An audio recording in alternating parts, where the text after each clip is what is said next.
Well, hello everybody, and welcome to our panel, which is called World Building, It's Not What You Think It Is, for PAX Online 2020. Before we begin, just a few things about our recording tonight. Some of us are living under flight plans, so we may have to stop occasionally for planes overhead, making it hard for us to hear. We'd also like to acknowledge that some of us, indeed, are meeting tonight on the Eora land of the Cadigal people, and we acknowledge the owners of that land and pay our respects to elders past, present, and emerging. Tonight I am joined by, in your top left, Lois Spangler, whose pronouns are she, they, he. She is a freelance writer, editor, voice director, and narrative designer, and also does sword stuff in her spare time. Bottom left, we have Shauntelle Benjamin, pronouns they, she. She's a freelance writer, voiceover actor, narrative designer, and psychologist. In your top right, we have Samara-Jade Sendek, pronouns she, her. She is a contract narrative designer and quality assurance for Ardent Roleplay. I believe Samara and Lois, you're both in Brisbane. Is that right? I'm in Naarm, otherwise known as Melbourne, and I'm on Boonwurrung lands. Right. And the other two of us are in Sydney. Thanks so much for joining us today, guys. Really good to have an almost all-female panel. I'll try to just keep my comments to the minimum. I'm going to be your moderator today. My name is Steve D, and I am the president and lead designer for Tin Star Games, and I'm a role-playing game designer and tabletop game designer, among other things. And our topic today is world building. It's not what you think it is. And the blurb we set around was that, yes, world building is a term that is used a lot, but is often misunderstood. Now, I was trying to make that a provocative title, but I think it's a good question. But it immediately demands the question, what is world building and what do people think it is? What isn't world building? Is it, for example, doing lots of geography and knowing how maps work? World building, it depends on what aspects you're focusing on. Yep. To me, it's like you've got to focus on like what the crux is of your game first. Mm-hmm. So part of your world building isn't necessarily say, okay, I'm going to set a game in a fantasy world that's based on ancient Rome. It's like, all right, cool. And then you want to do all the geography and such like that, but you're doing, say, like, you know, all the patrician families rather than like the actual arable landscape of ancient Rome. Your geography kind of doesn't mean much. It's like, yeah, that's nice. Can we find out about the patrician families instead of like, you know, how pretty the rocks are? So what I think that comes back to is that role playing is that game design, world design is about purpose first. The needs of the game come to determine what kind of world building you're going to do. Would you agree? Well, a game centers on human interaction. So the most important thing is to establish what kind of human interactions you're going to get, and then that leads you out into ideas of culture, and then that will eventually lead you out into politics and geography. But you have to think about what serves your story. You know, if you're thinking about a game in which you want to take the player on a journey of discovery of betrayal, what does that mean? Well, betrayal probably involves some really complicated interpersonal relationships, possibly politically connected. And then now you've got a framework where you can start hanging stuff off and seeing what sticks, seeing what works as you go on. So I completely agree. The physical stuff, you can wait on that. And the physical stuff will probably emerge based on what you decide in terms of the human stuff. What I find interesting about that is that I know a GM, storyteller, world designer who works exactly the opposite direction, in exactly the opposite direction. So what he'll do is start from, okay, this is what the geography is and this is what the geography says. So what conflict happens when you separate out the land, and what happens when, you know, there's a river here, but these two factions both want it. And so and then you start to build up from there. So I suppose there's a top down and a sort of bottom up version of game design, both of which I've kind of worked in at different times, depending on what's needed. Yeah. It focuses on conflict.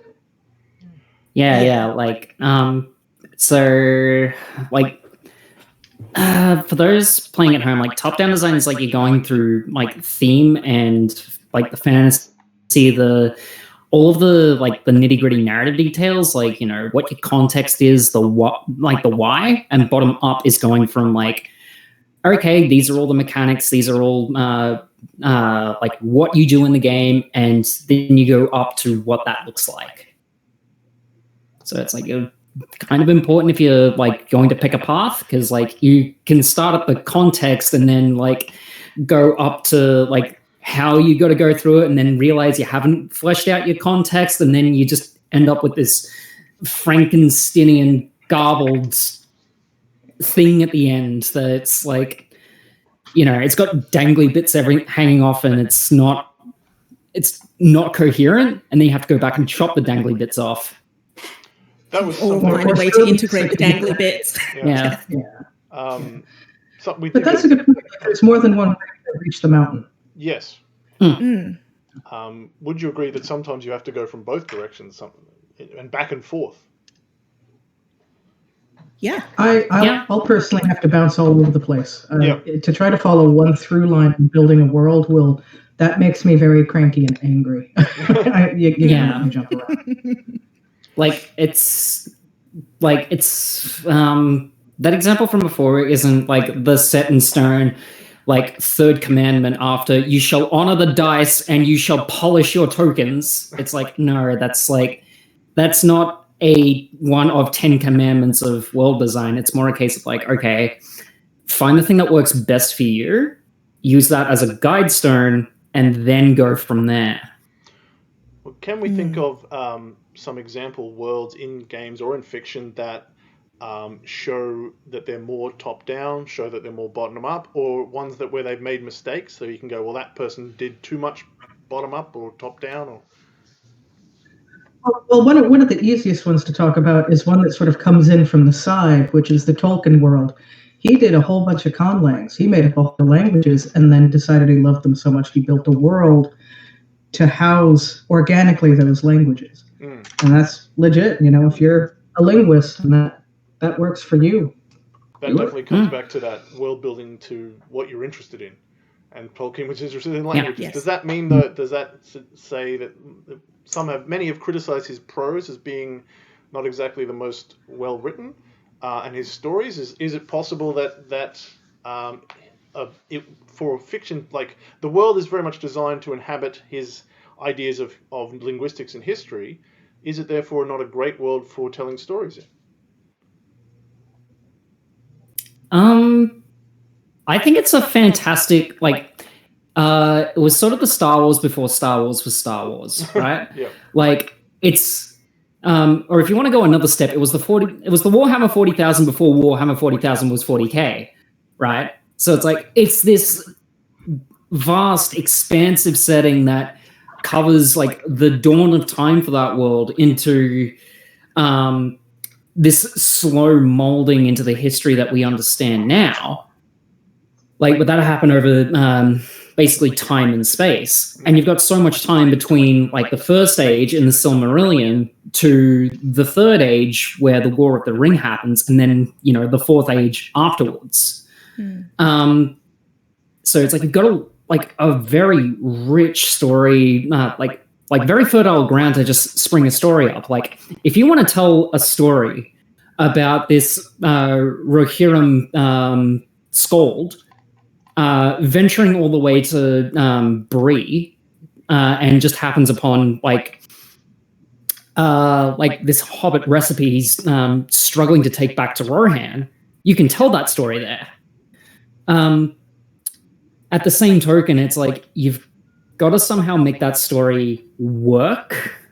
Like, so you got to make it like relatable. You have to get into like, you know, your narrative chops of like, what's your characters like? What's your dialogue like?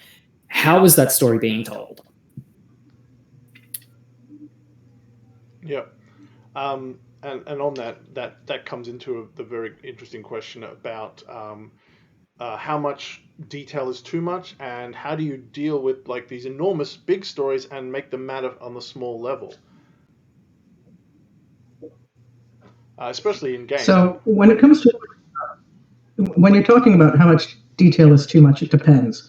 If you're doing something, if you're doing homebrew work and you're doing something for your game group, for a tabletop game, it's as much as you want. The key to it is knowing how much you actually put front facing. Like, you may write tons of information that informs the flavor of what's front facing, but you don't need much to be front facing to your players. Now, when it comes to like a video game, you have much bigger constrictions, and I can't speak as well to that, but you've got you've got your coders who are working on material, you've got your artists who are working on material. You have to control your scope, or nothing will get done, and that is a delicate art that honestly deserves its own panel, because like to try to encapsulate that. Yeah, I can actually speak to that a little bit, but I want to speak on that lastly, like, because I can see Chauntelle's like got something to say as well. Yeah, we'll go like, to Shauntelle, yeah. Well, what I was going to say was it's probably quite important to limit your scope in TTRPG as well, because the more information that you give, especially when you're writing content, the more information that you give, the less space there is for the creativity of the people that are playing your game. The less space there is for people to sort of input that little bit of what is them, because every game sort of, as writers, what we're doing is creating a baseline, and then people work up from there, which is, why so many games have all of these homebrews, because that's what they're designed to be. It's supposed to be a jump off point rather than this is a compact thing that you can only do one thing with. Yeah, that's how fan fiction happens. Yeah. So is there sorry, yeah. Yeah, like, just to really cap off on what the others are saying, like, okay, so I just came from a project working on licensed IP. I was working on a very recently released digital game, Game of Thrones: Tale of Crows. So I basically had like the world of Westeros to work with. So, like, what was there was like a very rich tapestry to like pull from and just spool a thread from there. At the same time, it's like, okay, you've got to cater to a very like specific vision. It's like, yeah, there are scope and limitations, especially on a team of under 20 that is an indie game, and that is on a mobile platform, which, very simply put, just doesn't have the grunt of a PC or console. So not only do you have the assets to consider, it's like you've got to figure out how to tell the story in such a way that it fits to the key vision with what assets you've got. So how that was executed in Tale of Crows was that you would just send and receive message ravens. And like some of the animations were just like, hey, there are clouds just going over the wall. Okay. You would see some models going about. Okay. It's like there's movement happening, but the conveyance of context was just happening by sending letters. Yeah, I think that gets to the sense that what world building does is kind of sit behind everything, like Lois said, and it's not so much not just there's the building, and then there's the use of that world to inform things. In a sense, I've often said that there's a difference between world building and world teaching or world communicating, and that they're two different skills in many ways. Would you agree with that?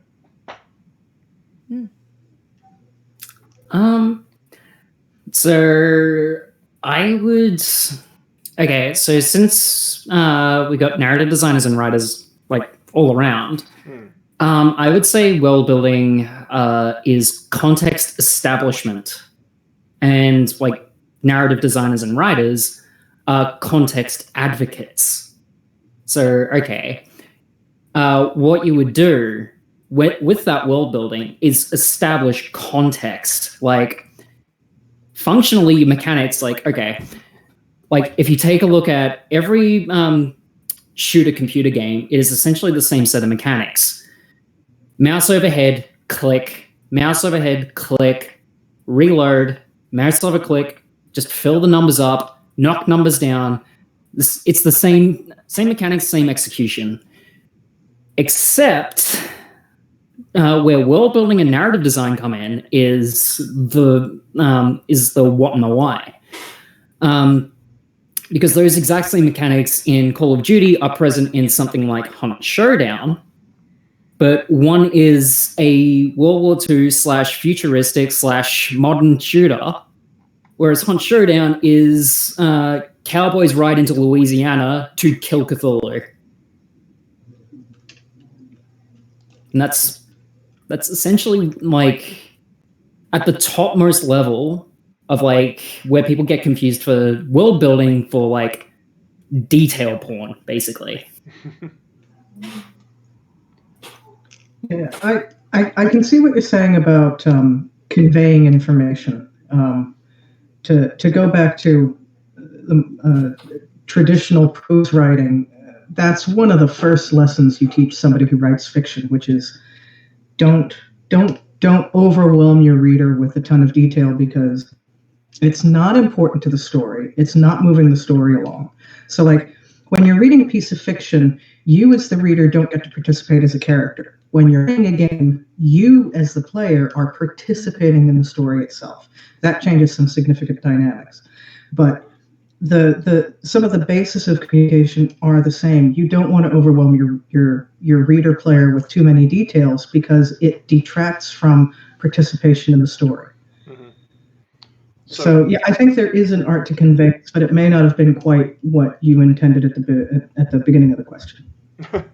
Well, I'm interested to discuss. I think this is the art of, is that, you know, we're trying to. The topic is what is and isn't world building, and you know, I'd love to hear some examples about, you know, what is the difference between world building and world conveying. Especially the difference between fiction and gaming, because you were just saying that games, as participatory things, you need more information.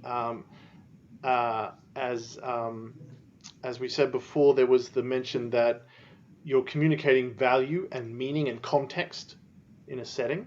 How do you differentiate between, well, what is the art of making up those contexts versus the art of communicating those contexts? How do you see those two different things? How do you approach those things? I've got an idea about that, but I've been talking a lot, so I want to keep hush and let other people step in particular, Shauntelle. Yeah, Shauntelle, we're picking on you. Oh, okay. So the question is the difference between narrative conveyance or world conveyance and world design. What's the other one? Yeah. World design. Yeah. Is there a difference between those two things? Do you think of them differently when you work on a game? When I'm working on a game, I see them as two halves of the same coin. Yeah.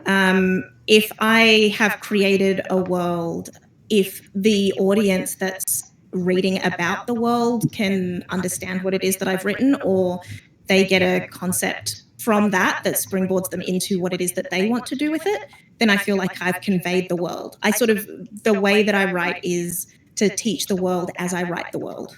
So the words that I use when I'm describing a world tells you, or in theory, tells you a lot about the way that people interact in that world.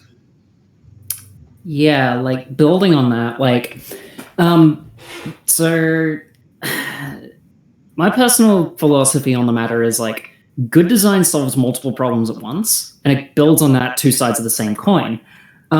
Like, people tend to forget that things like, you know, character perspective is still world building.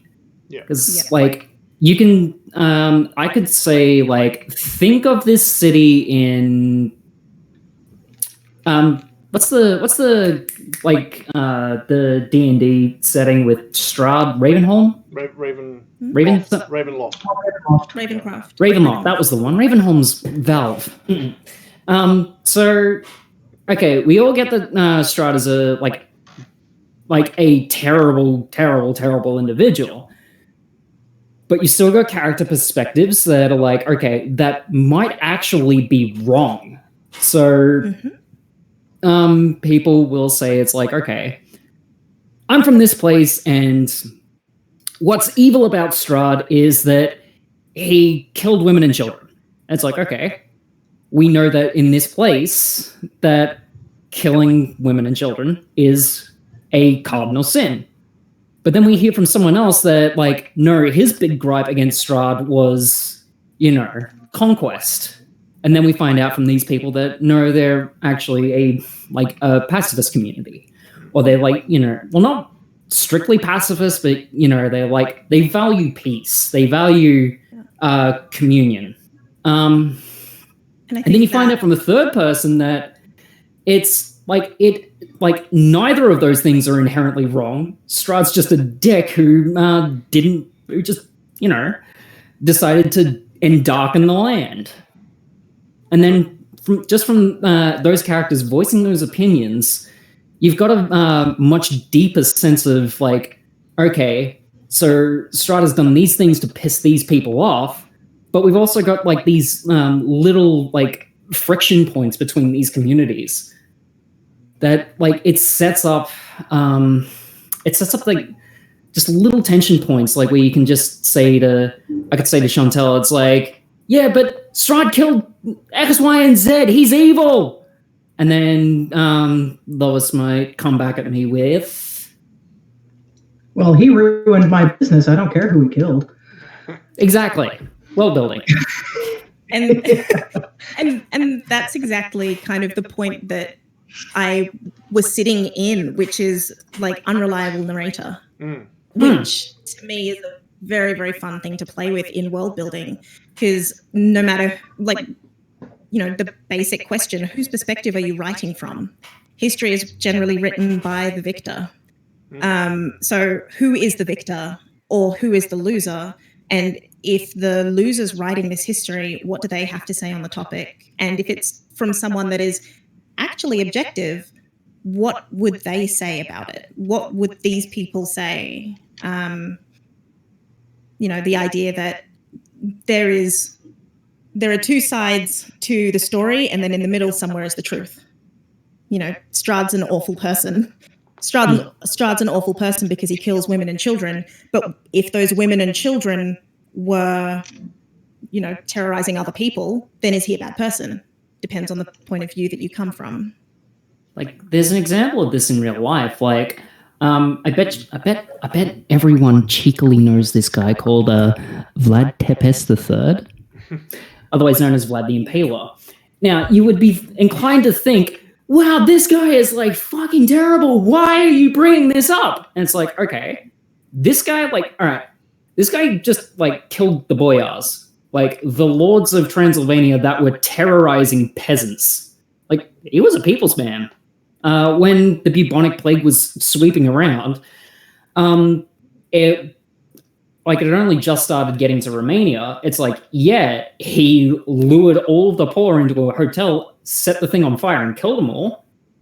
But that's the thing. By that point, they had worked out that the sick and the poor not quite metastasize, but it produces a pneumonic form of black plague, which is far more deadlier than the rat bites. And it's and Vlad just went, yeah, nope. No black plague in Transylvania. I think so. It's it really does depend on what you're hearing, when, and how.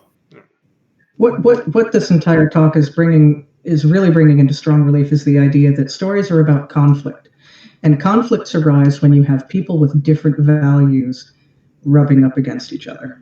And in many ways, figuring out the values of a person and then the smaller community of that person and then the larger community that that person is in can really help you build a very organic and living, bubbling world setting for whatever you want to do, whether it's tabletop, whether it's a short story or a novel setting, or whether a video game setting. I think a really good example of that we talked about earlier was Lord of the Rings. Is people go, well, it doesn't have any moral complexity because there's pure evil and pure good, but actually most of the story centers upon our reaction to that. The classic scenes are Gondor arguing with Rohan about what their responsibilities are, and Boromir arguing with about what they should do with the ring, and talking about their responsibilities. So we actually have all these points of view in this conflict, even though there is pure evil and pure good in that world. I think that's really what we're getting to. Is world building is about points of view in many ways, and values conflict.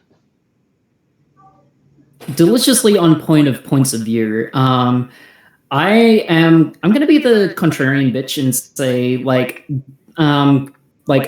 cornerstoning conflict. Oof! Hello. Sorry, my end. Did we miss you? Yep. No. Cornerstoning conflict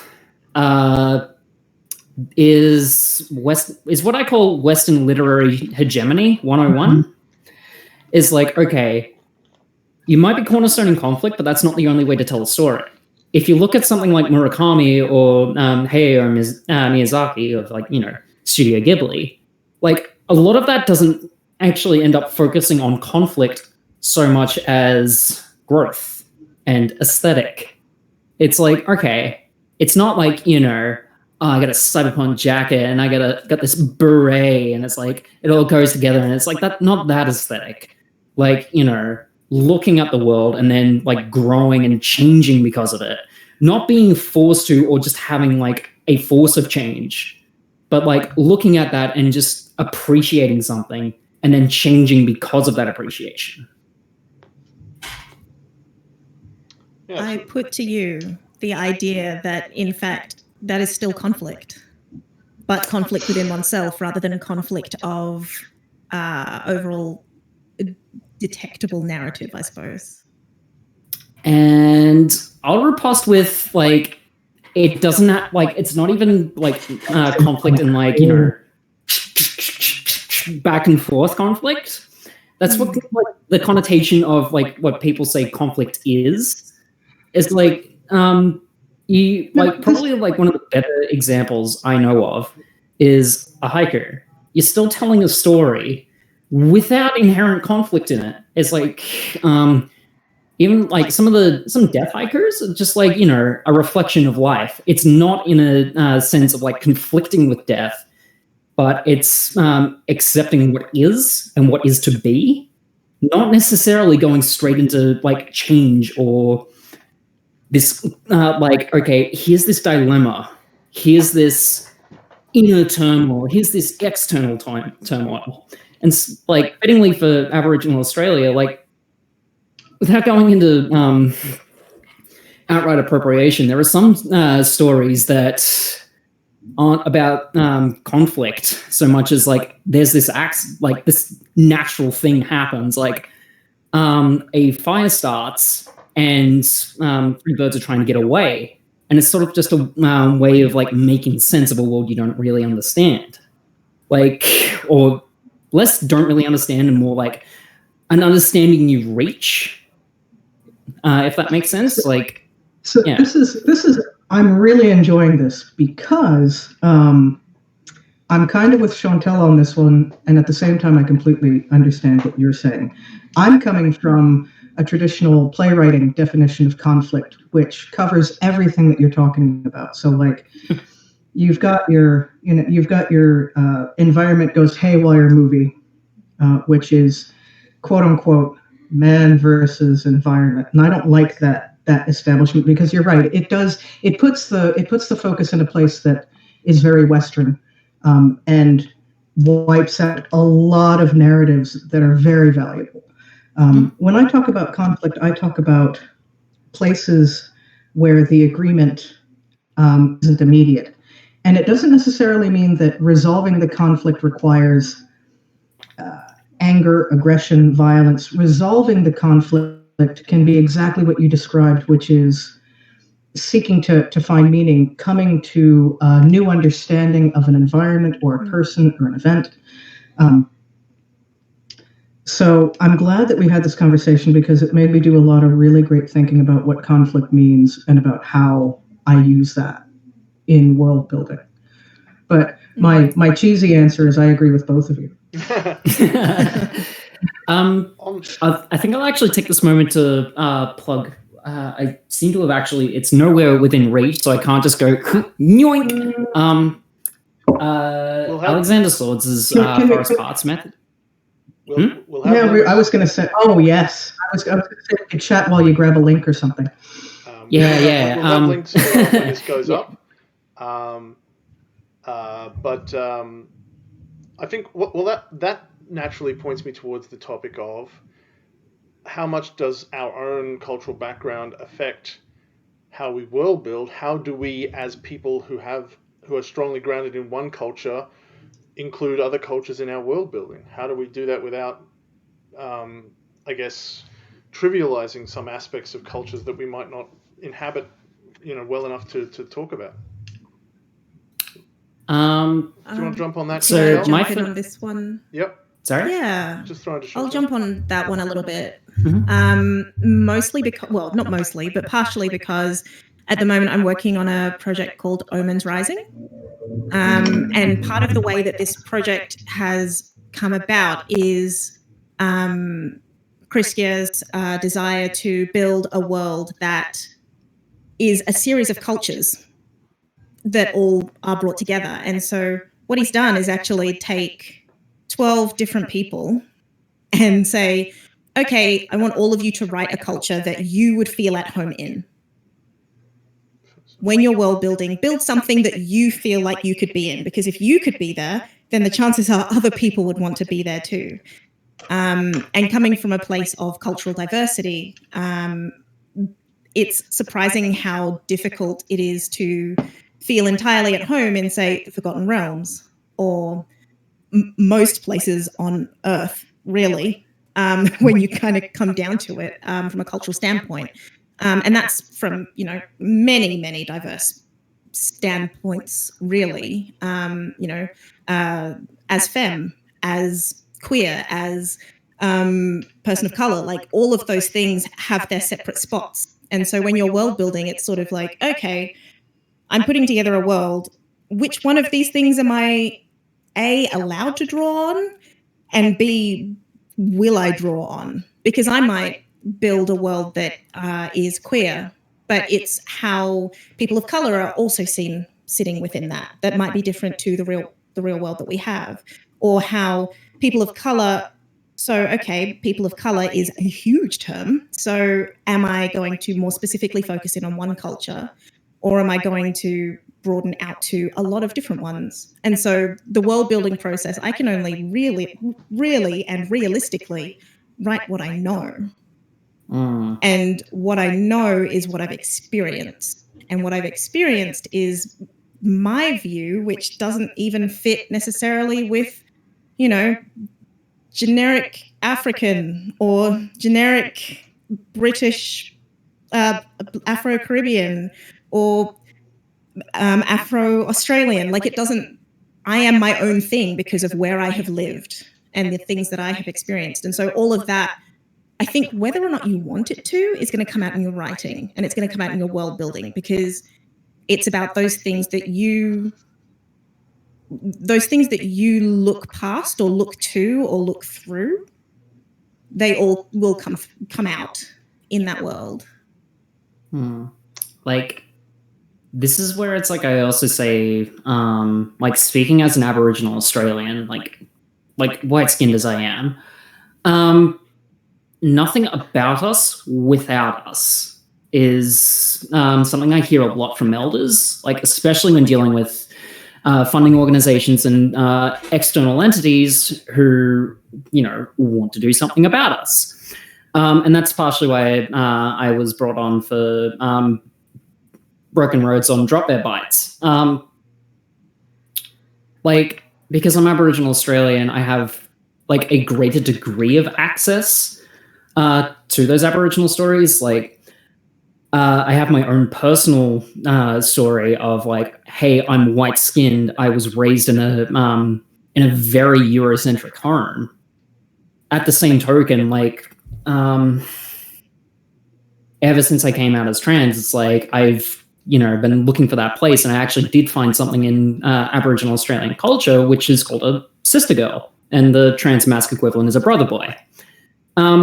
So I have those experiences, not just within like the wider, Western Anglosphere, but also in that this sort of removed aspect of Aboriginal society that's just been crushed by colonialism. And it's coming back in bits and pieces, right? I do have access to it, but I've also got to be careful with what I take, because we've got the Noongar in Western Australia. We've got I forgot whose lands you were on, Steve. The Cadigal. Yeah, Cadigal. We got Cadigal. Yeah, we got the Cadigal around. Yeah, we got those nations. I'm in the Bunurong Nation. Just north of me is Yorta Yorta and Wiradjuri. I was born in Breakalong lands, and I'm Plunge Marina ancestry. So not only can I just not say it's like, hey, I'm Aboriginal, I got access to all of this. It's like it doesn't work that way. It's like if I I'd be very comfortable writing about Kanai, sometimes rendered as Gunai Kanai. I'd be very happy to write Kanai stuff because I know the elders.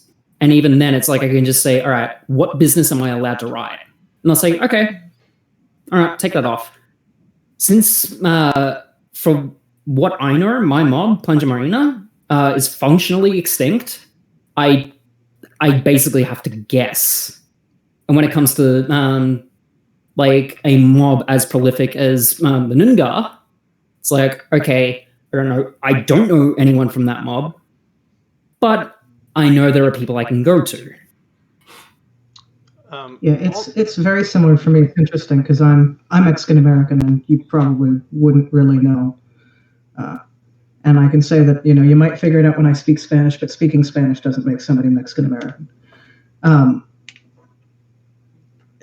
I should have added it to my list of things I do, because I also do sensitivity readings, and this is something I sort of step into a lot in the writing groups that I end up in.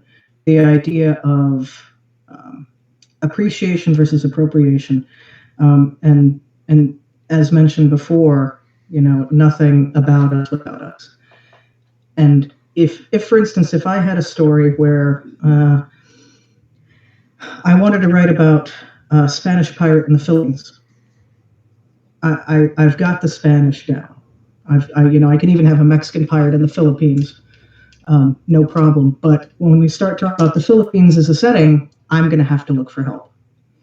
And that's all you need to do is just good faith due diligence, and you can see if you can use that setting. You can find people who can help inform characters, so that my Spanish pirate might have a first officer that she relies on, to get through the Indian Ocean. World building is a lot about freedom, but it also demands respect. If you start doing it, Bell Hooks has a wonderful essay called "Eating the Other."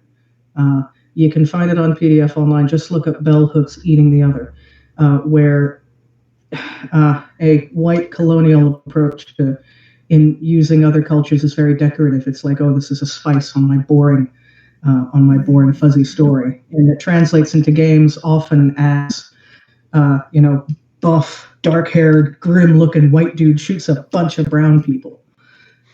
We don't have to do that anymore. We know better. There's so many great stories that are not even on that axis that we can tell and we can invite people to participate in. Like, why wouldn't we? Something I'm realizing is that all three of you have quite a cross-cultural background. Do you think that being forced to navigate multiple cultures is something that improves your ability to see culture and therefore be a better world builder? Shauntelle, would you agree with that? I would. Sorry, I went that way. I would say,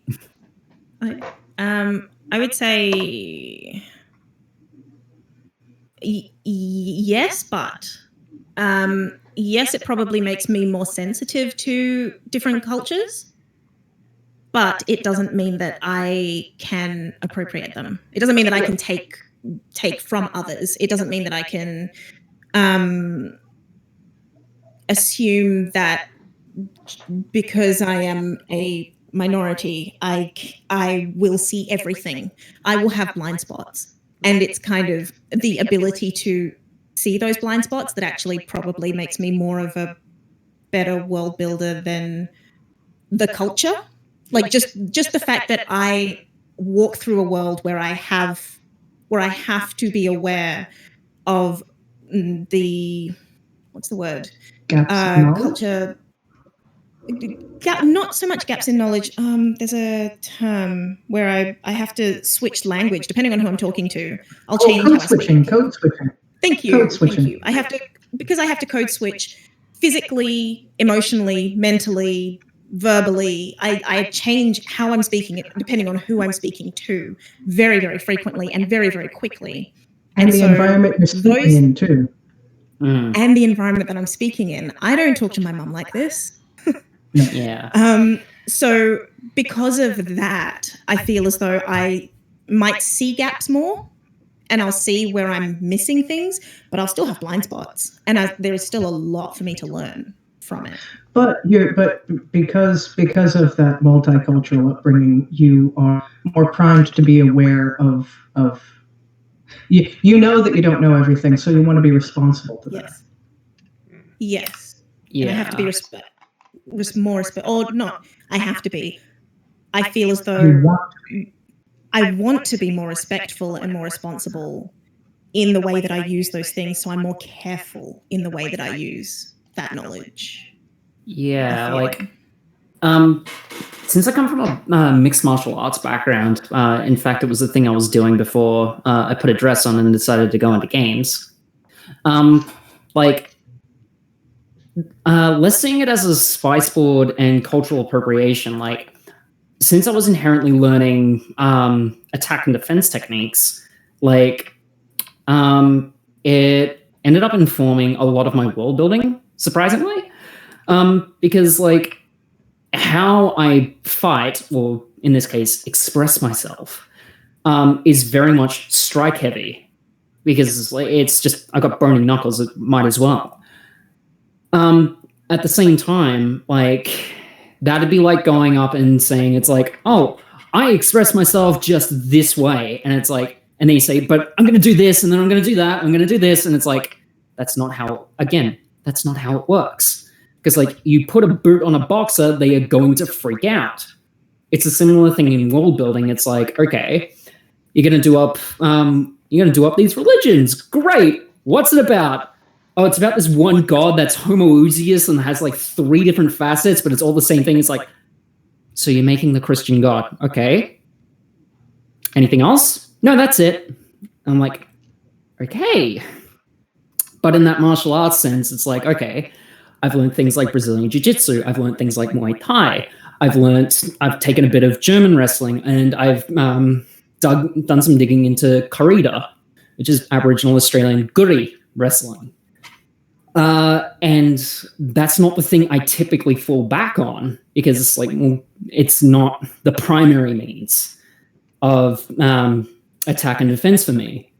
But I'm aware of it, and it's in my repertoire, and I can approach it with the same amount of respect as I would approach it in my primary means, but it's not the thing I would actually speak on. I would, but as Lois and Shauntelle say, go find someone who actually is immersed in that primary. So one of the other questions we got, but because you have that, hang on. Lois, go. Because of the grounding that you have in the other styles, you can have an informed conversation with experts because you have that knowledge. Yeah, sorry, it's like Steve. I wanted to.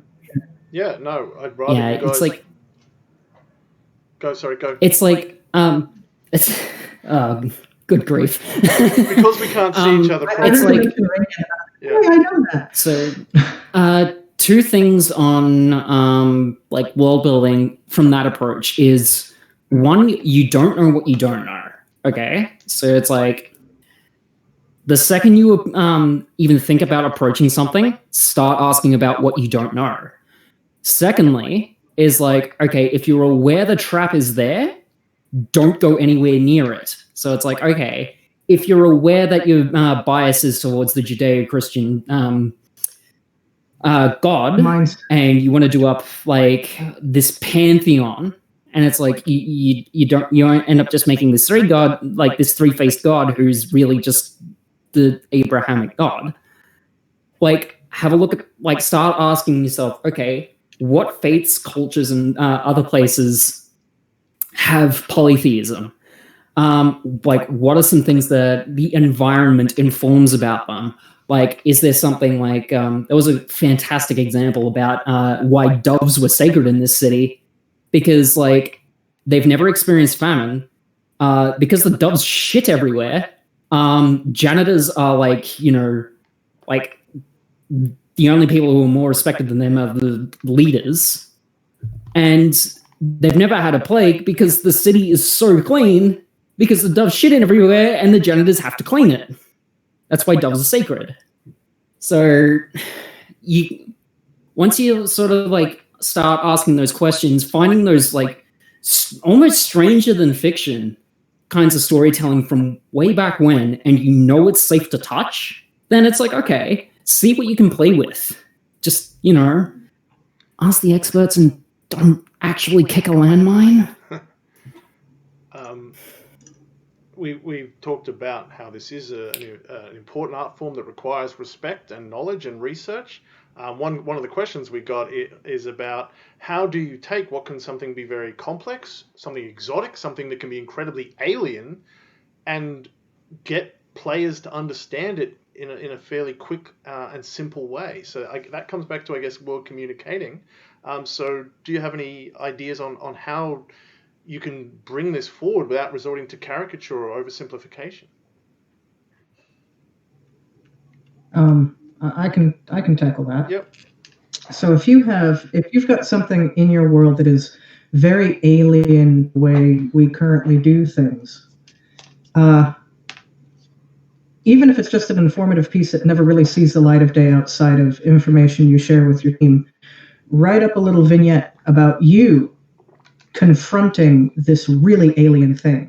Because if you write this piece, if you generate this piece about you as a character, you as a person, confronting, confronting a culture, here we go, confronting a culture that is so steeped in blood, that is absolutely devoted to the spilling of blood, as the Mexica were when the Spaniards came over, because they didn't understand what was going on or why.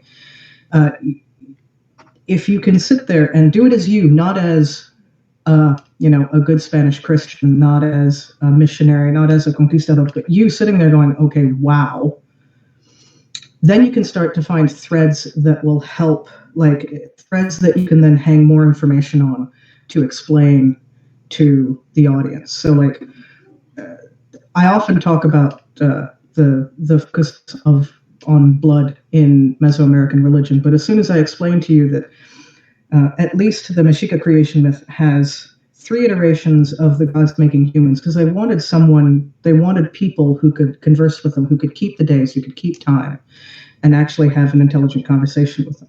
So first they tried stuff mud, but the rain melted them down, and that was useless.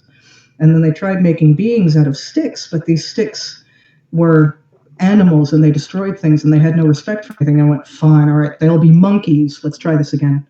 And one god said, you know what?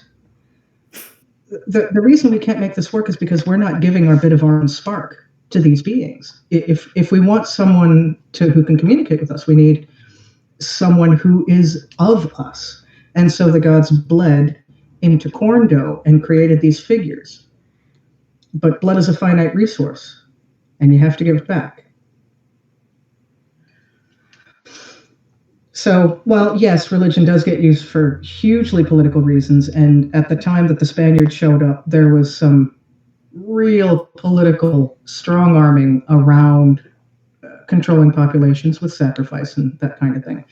At the heart of it, if you think about it, is giving blood back to the gods.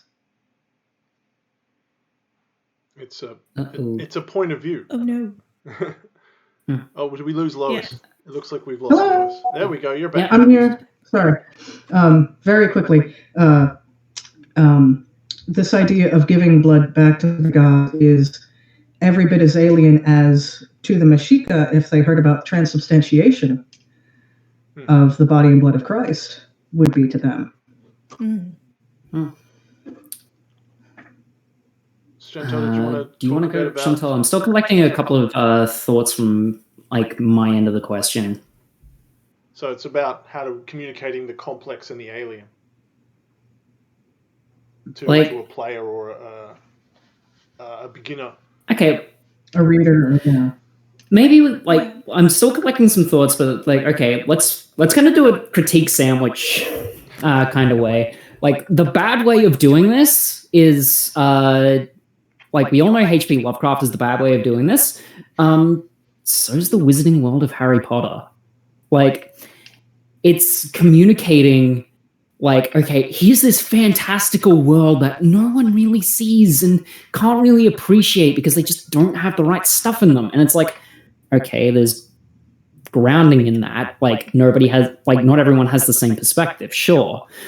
But then you get into like, the little caricatures of the goblins who are controlling the banks, and then you see the visual design, it's like,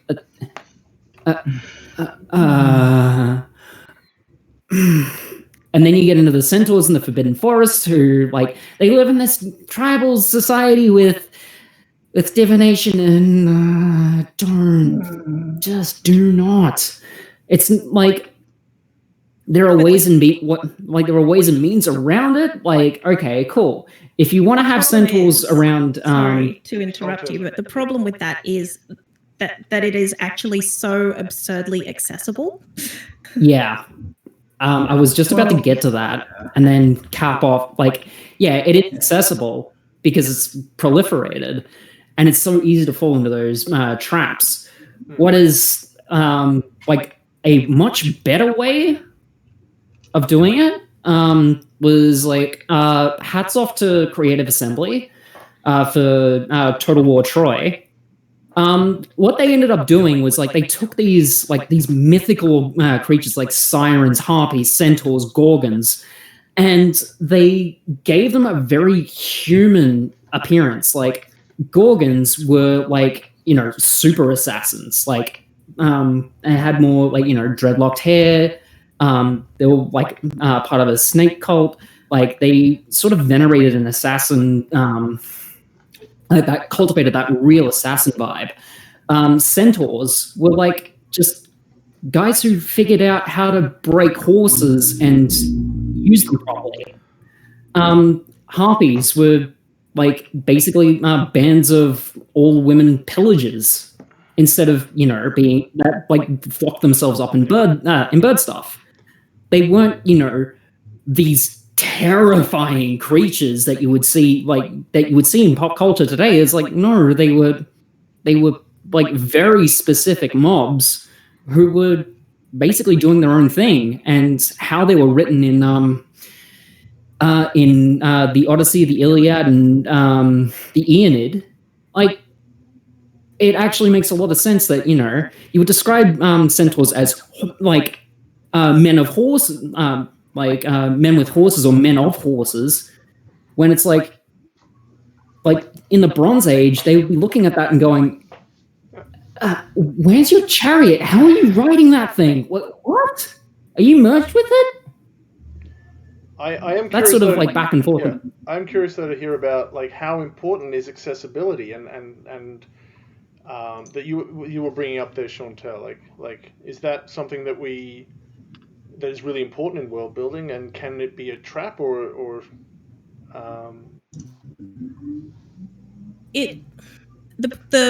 the problem is that if you build a world and you don't make it accessible to the people that are trying to engage with it, they won't engage with it.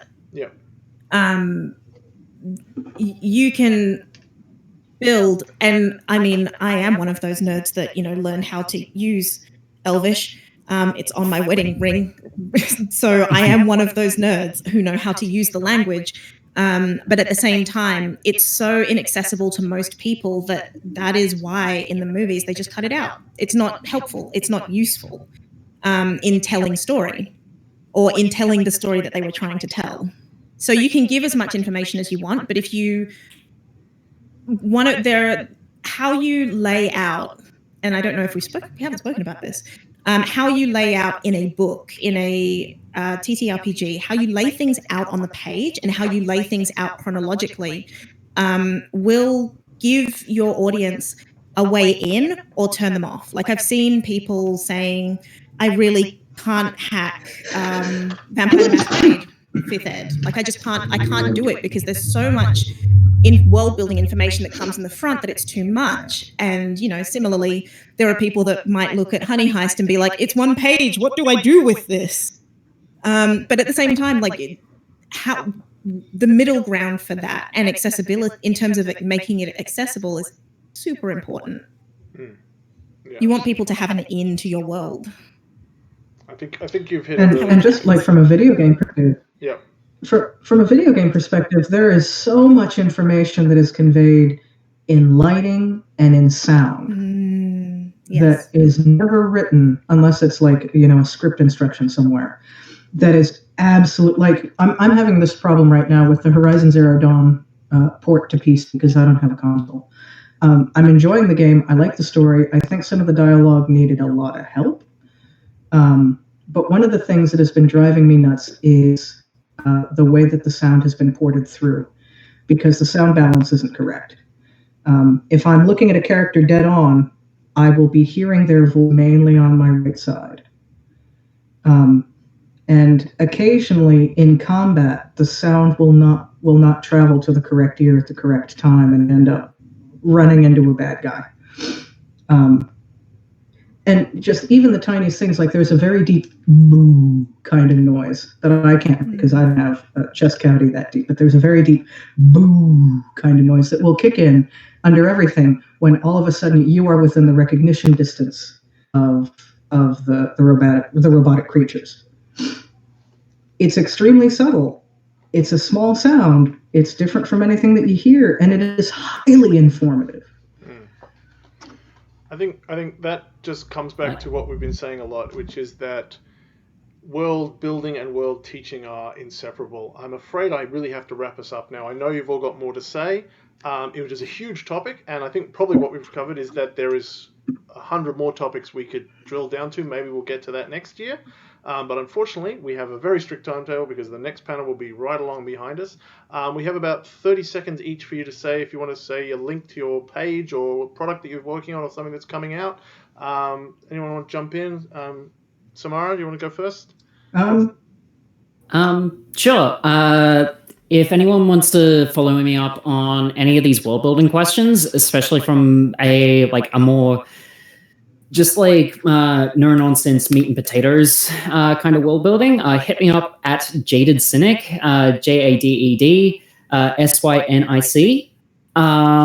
Hit me up there on Twitter, and I'll try to answer whatever questions you've got.